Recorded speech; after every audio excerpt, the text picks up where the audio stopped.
आप मेरे बजट को देख लीजिए, चाहे पंचायती राज संस्थाओं से जो लोग चुनकर आते हैं उनका भी मानदेय बढ़ाया, और 4% डीए की किस्त हमने सरकारी कर्मचारियों को दी, और जो सरकारी कर्मचारियों की विधवा है उनका पूरा एरियर दे दिया, और धीरे धीरे हम एरियर भी देना शुरू कर दिया। ये सब योजनाएं आपके लिए थी।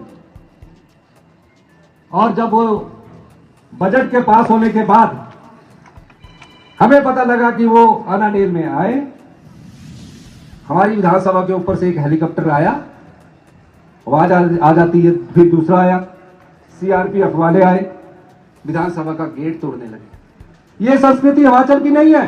अरे सीआरपी वाले आए और फिर पता लगा कि बजट के सामने फूल करके उड़ गए, 6 विधायक जी उड़ गए। उड़ने के बाद पता लगा कि वो तो अब हरियाणा से किस्त ले चुके हैं, अब किसी होटल में शिफ्ट हो चुके हैं। अब जो बिके हुए विधायक थे, विधानसभा खत्म होगी, 70 खत्म हो गया, 1 महीना हिमाचल की सीमा के अंदर आ ही नहीं सके, क्योंकि दिल में ना चोर बैठा हुआ था। हमने तो रोका नहीं था, अरे भाई अपने परिवार वालों से मिल लो, उनसे भी नहीं मिलने आए। परिवार वाले बोल रहे जी हमको पता ही नहीं है।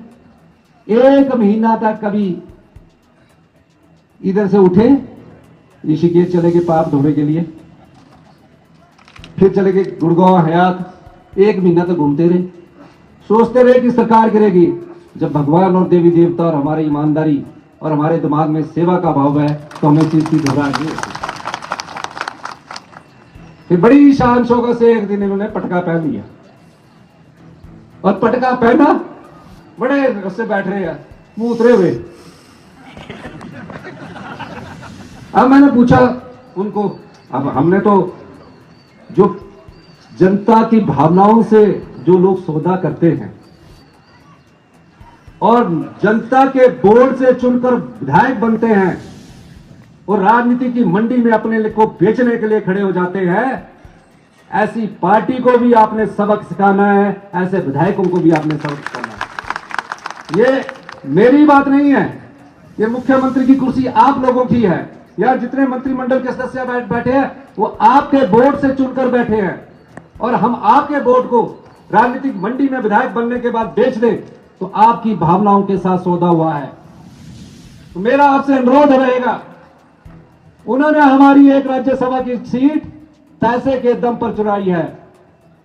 हमारे पास धन नहीं है, हमारे पास पैसा नहीं है, लेकिन जो भी धन हमारे पास, जो भी पैसा थोड़ा बहुत है, वो हम इस लोकतंत्र को बचाने के लिए लगाएंगे।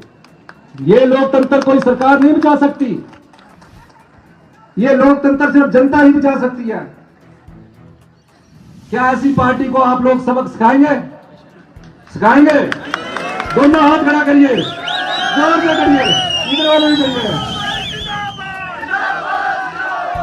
ऐसे लोगों को सबक सिखाना सवाल प्रत्याशी का नहीं है, सवाल जो लोग जनता की भावनाओं का सौदा करते हैं, भारतीय जनता पार्टी के, जो लोग आपदा के समय इस क्षेत्र का सांसद हिमाचल के लोगों के सामने खड़ा हुआ, ऐसे लोगों को सबक सिखाना है। अगर ये लोग आप चुनकर आते हैं और आपकी वोट का सौदा करते हैं, इससे बड़ी हत्या लोकतंत्र की कभी नहीं हो सकती। मैं क्यों आपके बीच में आया हूं? मैं भी 35 साल 20 साल एमएलए रहा हूं, 10 साल काउंसलर रहा हूं, कभी मंत्री की चाहत नहीं रखी। मेरे मन में हमेशा एक ही दर्द रहता था कि मैं गांव के परिवेश से निकल कर आया हूं, आम परिवार से निकल कर आया हूं। जब कभी भी मुझे मौका मिलेगा मैं आम परिवार के लोगों के लिए सोचूंगा, महिलाओं के सम्मान के लिए सोचूंगा, युवाओं को रोजगार देने के लिए सोचूंगा। और आज इसलिए मैं आपके बीच में आया। मैं आपसे सिर्फ ये कहना चाहता हूं, अभी तो सिर्फ हमारी सरकार को 15 महीने हुए हैं।